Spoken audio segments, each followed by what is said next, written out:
आप सभी का पुनः बहुत-बहुत स्वागत है। आज हम आपके लिए सूरदास द्वारा रचित एक और पद लेकर आए हैं जिसकी व्याख्या हम करेंगे। सूरदास जी द्वारा रचित ये पद कृष्ण की बाल लीला से संबंधित है। तो आइए देखते हैं ये पद जिसकी व्याख्या आज हम करने वाले हैं।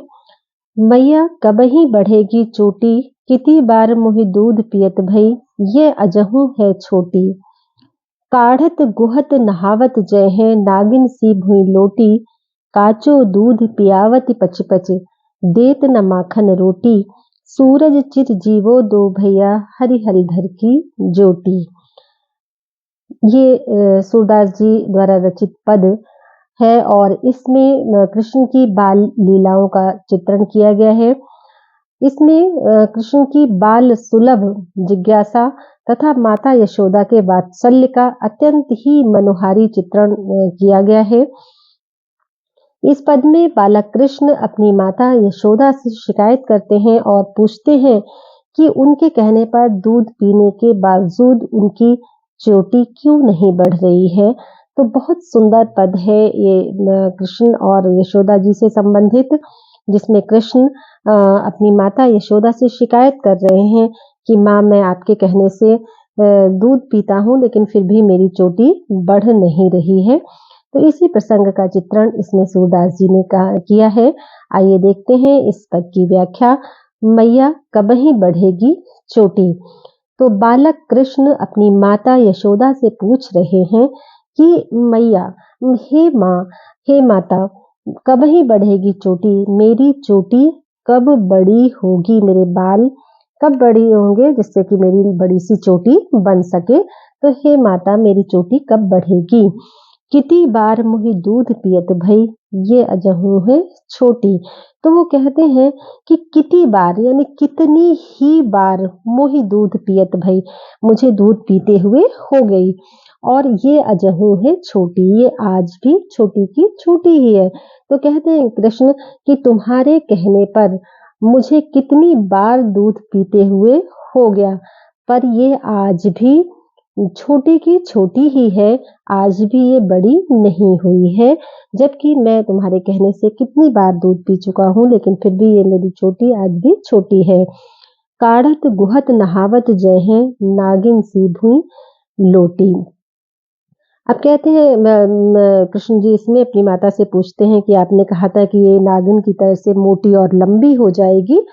तो चूंकि यशोदा माता ने उन्हें बहकाया था कि दूध पीने से चोटी बड़ी हो जाती है, नागिन की तरह से लंबी और मोटी हो जाती है, तो ये उन्होंने यशोदा जी ने कृष्ण जी को बहला करके दूध पिलाया था। तो इसी बात को कृष्ण जी कहते हैं कि तुमने कहा था कि चोटी जो है वो काढ़त यानी कंघी करते हुए, काढ़ते हुए मतलब कंघी करते हुए, गुहत यानी गूंथते हुए, और नहावत यानी नहलाते समय या नहाते समय नागिन सी भुई लोटी यानी नागिन के समान जमीन पर लोटने लगेगी। यानी जब तुम मेरे बालों को काढ़ोगी, जब उसकी चोटी बनाओगी, या जब मैं नहाऊंगा, तो उस समय मेरी चोटी नागिन की तरह से मोटी और लंबी होकर के जमीन पर लोटने लगेगी, अर्थात बहुत लंबी हो जाएगी। लेकिन अभी भी ऐसा नहीं हुआ। काचो दूध पियावती पची पची, देती न माखन रोटी। अब कहते हैं कृष्ण जी कि काचो दूध मतलब कच्चा दूध। वो कहते हैं कि तुम मुझे कच्चा दूध पिलाती हो, काचो दूध पियावती, तुम मुझे कच्चा दूध पिलाती हो। यशोदा माता कृष्ण जी को ताजा गाय से निकाल करके दूध पिलाती थी, तो इसीलिए कृष्ण जी कहते हैं कि तुम मुझे कच्चा दूध पिलाती हो। पची पची मतलब बार बार बार बार तुम मुझे कच्चा दूध पिलाती हो और मुझे बहलाती हो कि दूध पीने से चोटी लंबी हो जाती है, तो तुम मुझे कच्चा दूध बार बार पिलाती हो और देत न माखन रोटी, और मक्खन और रोटी खाने के लिए नहीं देती हो। कृष्ण दूध के बदले में माखन रोटी खाना चाहते थे, लेकिन यशोदा माता उन्हें दूध पिलाना चाहती थी, और इसीलिए वो ये बहाना करके उन्हें दूध पिलाती थी कि दूध पीने से चोटी लंबी हो जाती है। तो वही कृष्ण जी कहते हैं कि कच्चा दूध तुम मुझे बार बार पिलाती हो और मक्खन रोटी मुझे नहीं देती हो, जबकि मैं मक्खन रोटी खाना चाहता हूँ। सूरज चिर जीवो दो भैया, हरि हलधर की जोटी। अब इस अंतिम पंक्ति में सूरदास जी कहते हैं कि माता यशोदा ये मंगल कामना करती हैं कि चिर जीवो दो भैया, कि दोनों भाई मतलब बलराम और उनके बड़े भाई बलराम जी और श्री कृष्ण जी, तो कहती हैं कि मंगल कामना करते हुए कि दोनों भैया यानी बलराम और श्री कृष्ण जी हरि हलधर की जोटी मतलब हरि यानी कृष्ण जी की, हलधर यानी बलराम जी की जो जोड़ी है, ये जो दोनों भाई हैं वो चिरंजीवी हो, दीर्घायु हो।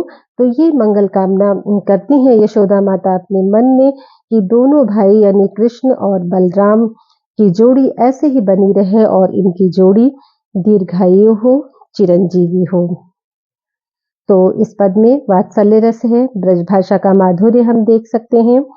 उपमा अलंकार इसमें हम देख सकते हैं, नागिन सी भुई लोटी, इस पंक्ति में उपमा अलंकार है। और पुनरुक्ति प्रकाश भी हम देख सकते हैं पची पची में।